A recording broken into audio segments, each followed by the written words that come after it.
श्रीराम समर्थ। वक्रतुंड महाकाय सूर्यकोटि समप्रभ निर्विघ्नं कुरु मे देव सर्वकार्येषु सर्वदा। गुरुर्ब्रह्मा गुरुर्विष्णुः गुरुर्देवो महेश्वरः गुरुः साक्षात् परब्रह्म तस्मै श्री गुरवे नमः।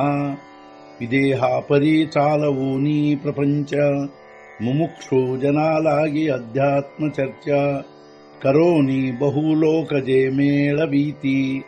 नमस्कार त्या ब्रह्म चैतन्य मूर्ती अलंकापुरी पुण्यभूमी पवित्र तिथे नांदतो ज्ञान राजा सुपात्र तया आठवीता महापुण्य राशी। नमस्कार माझा सद्गुरु श्री ज्ञानेश्वराशी।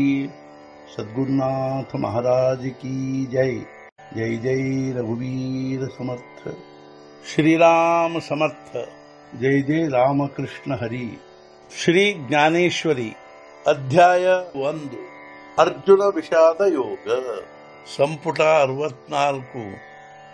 देखा मंत्रज्ञू बरळु जाये मगते थका जैसा संचारू होये तैसा तो धनुर्धर महामोये ಆಕಳಿಲ।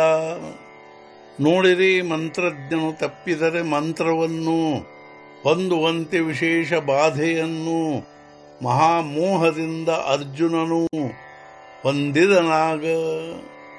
ನೀವೇ ನೋಡಿರಿ, ಮಂತ್ರಜ್ಞನು ಮಂತ್ರವನ್ನು ತಪ್ಪಿದರೆ ವಿಶೇಷ ಬಾಧೆಯನ್ನು ಹೊಂದುವಂತೆ ಧನುರ್ಧರನಾದ ಅರ್ಜುನನಿಗೆ ಮಹಾಮೋಹದಿಂದ ಹಾಗೇ ಆಯಿತು। ಮಣೌನಿ ಅಸತ ಧೀರು ಗೇಲ ಹೃದಯಾದ್ರಾವು ಆಲ ಜೈಸಾ ಚಂದ್ರಕಳಿ ಸಿಂಪಿಲ ಸೋಮಕಾಂತು। ಆದ್ದರಿಂದ ಇದ್ದ ಧೈರ್ಯವೆಲ್ಲ ಹೋಯಿತು, ಹೃದಯವು ದ್ರವಿತವಾಯಿತು, ಚಂದ್ರಕಿರಣದ ಸ್ಪರ್ಶವಾದಂತಾಯಿತು ಚಂದ್ರಕಾಂತಮಣಿಗೆ। ಆದ್ದರಿಂದ ಅವನಲ್ಲಿ ಇದ್ದ ಧೈರ್ಯವೆಲ್ಲ ಹೊರಟು ಹೋಯಿತು, ಹೃದಯವು ಅತ್ಯಂತ ದ್ರವಿತವಾಯಿತು, ಚಂದ್ರಕಾಂತ ಮಣಿಗೆ ಚಂದ್ರ ಕಿರಣದ ಸ್ಪರ್ಶವಾದಂತಾಯಿತು।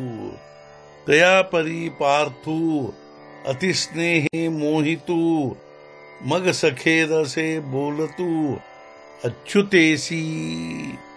ಅದರಲ್ಲಿಯೂ ಅರ್ಜುನನು ಅತ್ಯಾಸಕ್ತಿಯಿಂದ ಮೋಹಿತನಾದನು।